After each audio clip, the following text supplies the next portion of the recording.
പുതിയൊരു റിയാക്ഷൻ വീഡിയോയിലേക്ക് എല്ലാവർക്കും സ്വാഗതം. ഒരു വീഡിയോ കണ്ടു നോക്കൂ. നമ്മളൊക്കെ ആഗ്രഹിച്ചത് ആ ഒരു കാര്യത്തിന് ഇപ്പോൾ ഒരു പരിസമാപ്തി വന്നുകൊണ്ടിരിക്കുക വന്നു കഴിഞ്ഞു അല്ലേ? ഹാപ്പിയാണല്ലേ സാറ്? അതെ, വളരെ ഹാപ്പിയാണ്. ഞാനൊരു കാര്യം ചോദിക്കട്ടെ, പറഞ്ഞു സാറേ. നിയമപരമായിട്ട് കുറ്റവാളികൾക്ക് ശിക്ഷ വാങ്ങി കൊടുക്കുക എന്നുള്ളതാണല്ലോ പോലീസിൻ്റെയും പ്രോസിക്യൂഷൻ്റെയും കടമ. സാറൊരു അച്ഛനാണ്, ഞാൻ സാർ ഇപ്പോൾ യൂണിഫോം അല്ലാത്തതുകൊണ്ട് ചോദിക്കുവാണ്. ഒരു അച്ഛനാണ്, അങ്ങനെ ഒരു കരുണ അല്ലെങ്കിൽ ആ കുട്ടിയോട് ഒരു വിഷമം എപ്പോഴും തോന്നിയിട്ടുണ്ടോ? ഇങ്ങനെ ചെയ്തു പോയൊരു അബദ്ധം പറ്റിപ്പോയെന്നുള്ള ചിന്ത വന്നിട്ടുണ്ടോ? ഇല്ല, തോന്നിയിട്ടില്ല. തോന്നാത്തതിൻ്റെ കാരണം എന്ന് പറഞ്ഞാൽ ഒരു പെട്ടെന്നുള്ള പ്രകോപനത്തിലൊന്നും ഉണ്ടായൊരു കുറ്റകൃത്യമല്ല. വളരെ പ്ലാൻഡായി അയാളെ ഇല്ലാണ്ടാക്കണമെന്നുള്ള ഉദ്ദേശത്തോടുകൂടി ചെയ്ത ഒരു കുറ്റകൃത്യമാണ്. ചോദ്യം ചെയ്യുന്ന സമയത്തോ പിന്നീടുള്ള വിചാരണ സമയത്തോ ഒന്നും ആ പ്രതിക്ക് യാതൊരു വിധമായിട്ടുള്ള പശ്ചാത്താപവും ഉള്ളതായിട്ടൊന്നും എനിക്ക് തോന്നിയിട്ടില്ല. ഗ്രീഷ്മ ഒരു തരത്തിലും ഒരു പശ്ചാത്താപം അർഹിക്കാത്ത ഒരു പ്രതിയായതുകൊണ്ട് തന്നെ മാനുഷികമായിട്ടുള്ള അല്ലെങ്കിൽ ഒരു കരുണയുള്ള രീതിയിൽ നമ്മൾ പെരുമാറേണ്ട ആവശ്യമില്ല. നിയമത്തിൻ്റെ പരിധിയിൽ നിന്നുകൊണ്ട് മാത്രം ഉള്ള ചോദ്യം ചെയ്യലും മറ്റു കാര്യങ്ങളും മാത്രമേ എനിക്ക് തോന്നിയിട്ടുള്ളൂ. ഈ ചോദ്യം ചെയ്യുമ്പോഴേ ആ കുട്ടിക്ക് ഒരു പശ്ചാത്താപം, ഒരു കയ്യബദ്ധം പറ്റിപ്പോ എന്നുള്ള ഒരു ചിന്ത ആ കുട്ടിക്ക് ഉണ്ടായിട്ടുണ്ടാവുമോ? അങ്ങനെ ഉള്ളിൽ തട്ടിയുള്ള ഒരു വികാരം തോന്നിയതായിട്ട് എനിക്ക് അനുഭവപ്പെട്ടിട്ടില്ല. ചോദ്യം ചെയ്തതിന് ശേഷവും കുറ്റം സമ്മതിച്ചതിന് ശേഷവും ഒക്കെ തന്നെ പ്രതിക്ക് യാതൊരു വിധത്തിലുള്ള പശ്ചാത്താപം ഉണ്ടാവുകയോ ഒന്നും ചെയ്തിട്ടില്ല. വളരെ സന്തോഷവതിയായിട്ട് ഒരു സാധാരണ കൃത്യം ചെയ്ത ലാഘവത്തോടുകൂടിയായിരുന്നു പെരുമാറ്റവും മറ്റുള്ള കാര്യങ്ങളും സമീപനവും ഒക്കെ. ഈ ചോദ്യം ചെയ്യുന്ന സമയത്ത് സ്വാഭാവികമായിട്ട് ഒരാൾ മുമ്പിലേക്ക് വരുമ്പോഴത്തേക്ക് ചോദ്യം ചെയ്ത രീതി എങ്ങനെയായിരുന്നു?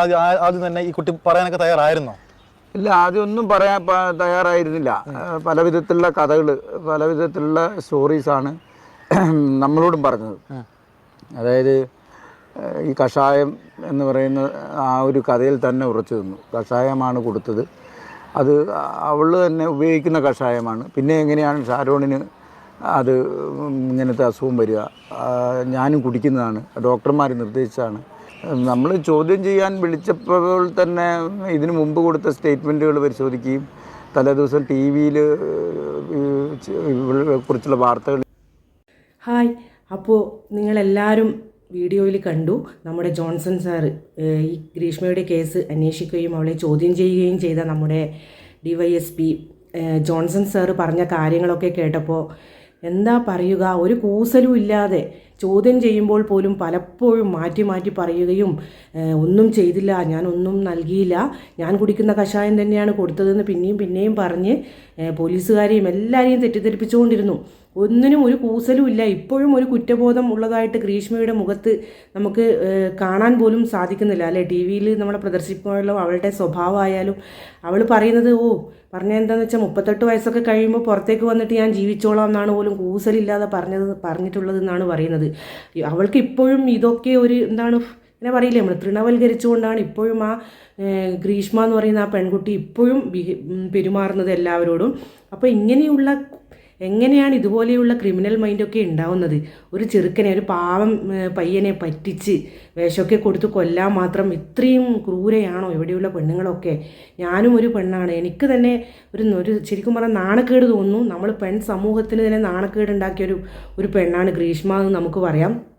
എങ്ങനെയാണ് വേണ്ടെങ്കിൽ ശരിക്കും ഒഴിവാക്കുക അങ്ങനെയുള്ളൊരു ബന്ധം?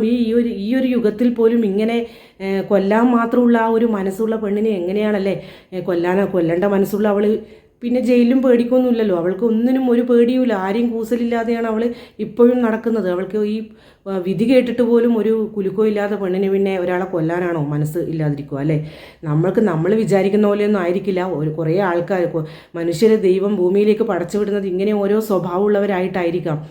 എന്ത് തന്നെയായാലും ഇത് കേട്ടപ്പോൾ, ആ അമ്മയുടെ കരച്ചിൽ കേട്ടപ്പോൾ ഒരുപാട് വിഷമം തോന്നി. എന്തായാലും നമ്മുടെ കേരളത്തിൽ നടന്ന ഒരു സംഭവമാണല്ലോ. അപ്പോൾ എന്ത് തന്നെ ആയാലും നമുക്കും നമ്മളെ മക്കളുള്ള ഏതൊരു അമ്മമാർക്കും ആ അമ്മയുടെ കരച്ചിൽ കേൾക്കുമ്പോൾ വിഷമം വരും. ഇപ്പോൾ നമ്മളെ സാറ് ഒരുപാട് കാര്യങ്ങൾ പറഞ്ഞു, അത് കേൾക്കുമ്പോൾ തന്നെ നമുക്ക് തോന്നി ആർക്കെങ്കിലും പോലീസിൻ്റെ മുന്നിലായാലും എവിടെയായാലും ഇതുപോലെയൊക്കെ മാറ്റി പറയാൻ പറയും. റാങ്ക് ഹോൾഡറാണെന്നാണ് പറയുന്നത്. ബ്രില്യൻ്റായ കുട്ടിയായിരുന്നു പോലും നമ്മുടെ ഈ ഗ്രീഷ്മ. എന്നിട്ട് ഇത്രയും ബ്രില്യൻ്റ് ആയതുകൊണ്ടാണോ ഗൂഗിളിലൊക്കെ സെർച്ച് ചെയ്ത് ഇതുപോലെയുള്ള ഒരു മരണം ആ പയ്യന് നൽകിയത്? എന്ത് തന്നെ ആയാലും ഇതൊന്നും ആർക്കും അംഗീകരിച്ചു കൊടുക്കാനൊന്നും സാധിക്കില്ല ഒരിക്കലും. അവൾ നരകിച്ച് തന്നെ ചാവണം എന്നാണ് ഞാനൊക്കെ അങ്ങനെയാണ് വിചാരിക്കുന്നത്. ഇനി എന്താണ് എത്ര തന്നെ ഇതായാലും എല്ലാവരും പറയും ഷാരോണിന് അവൻ്റെ ആത്മാർത്ഥ സ്നേഹമായിരുന്നു, അവളെ തന്നെ വിവാഹം കഴിക്കണം എന്നുള്ള ആ ഒരു ചിന്ത കൊണ്ടാണ് അവളെ വിടാതെ കൂടിയത്. ആ സ്നേഹം മറക്കാൻ പറ്റാത്തത് കൊണ്ട്. അതിന് കൊല്ലുകയാണോ ദുഷ്ടയെ വേണ്ടിയിരുന്നത്? എനിക്ക് എന്താ പറയണ്ട, അത്രയ്ക്കും ഈ കേരളത്തിലുള്ള എല്ലാ പെണ്ണുങ്ങൾക്കും അവളോട് അത്രയ്ക്കും വെറുപ്പ് തന്നെയാണ് തോന്നേണ്ടത്. ഇതുപോലെയുള്ള സംഭവങ്ങൾ ഇനി ഒരിക്കലും ആവർത്തിക്കാൻ പാടില്ല. എന്തായാലും ബഹുമാനപ്പെട്ട കോടതി തൂക്കുകയറ് കൊടുത്തത് എന്തുകൊണ്ടും നന്ദി മാത്രമേ പറയാനുള്ളൂ. കേരളത്തിലുള്ള ഓരോ സ്ത്രീകൾക്കും ഇത് പാഠമാണ്.